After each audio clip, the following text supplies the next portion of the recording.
El poder totalitario y el dinero muchas veces ciegan a las personas, desgarran la inocencia de los niños, deshumanizan y destrozan vidas, o, en el mejor de los casos, las hunden en la miseria.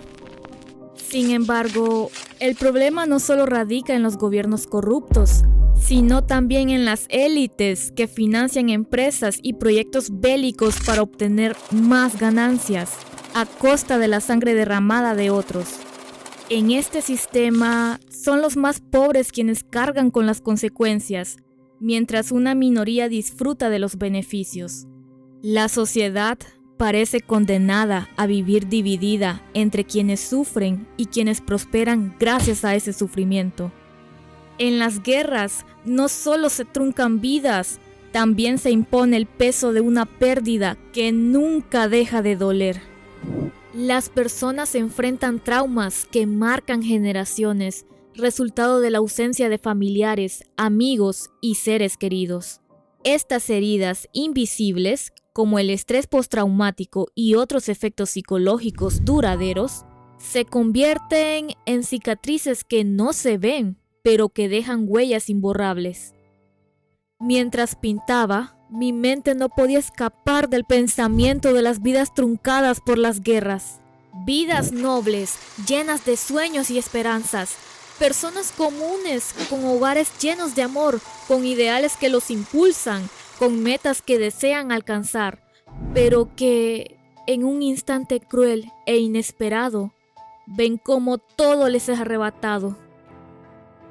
Ya no se trata únicamente de la devastadora pérdida de seres queridos, sino también de las consecuencias económicas que, al colapsar, sumen a las personas en el hambre, el desplazamiento y la violencia.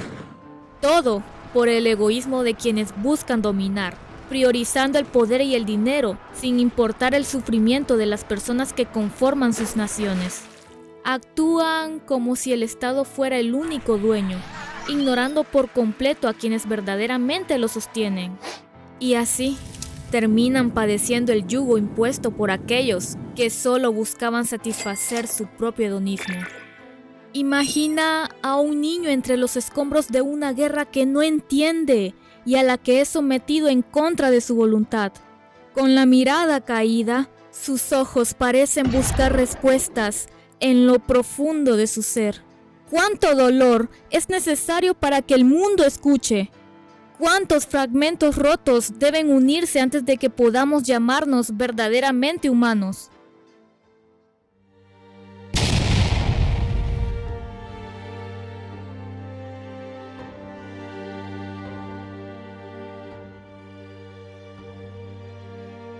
Esta obra no busca respuestas, busca preguntas, porque en las preguntas está la verdad, y en la verdad, la posibilidad de un mañana donde exista la liberación de las esclavitudes modernas y los fragmentos rotos finalmente encuentren su lugar. Cada grano de este reloj de arena que hice es un susurro, una memoria olvidada cayendo en el vacío. Sin embargo, también es una semilla. El tiempo puede enterrarlas, pero nosotros podemos hacerlas florecer. Creo que es posible si logramos frenar a quienes buscan oprimirnos, si evolucionamos nuestras mentes y entendemos que no necesitamos de políticos, sino una política justa que construyamos y fortalezcamos entre todos. El niño en mi obra, simbolizando la búsqueda del conocimiento, la libertad y la verdad, alcanza un estado de paz y plenitud. Está sentado sobre una flor fortalecida, un símbolo de resiliencia, mientras las nubes a su alrededor evocan la renovación de sueños y la esperanza de un futuro transformado. Un trasfondo histórico de la pintura que es importante mencionar es que también se relaciona profundamente con el conflicto armado de El Salvador, porque captura el impacto humano de la guerra, especialmente en los sectores más vulnerables, como los niños y las comunidades marginadas. Los gobiernos estaban dominados por la élite económica y militar, ya que una minoría oligárquica controlaba la mayoría de la tierra y los recursos del país.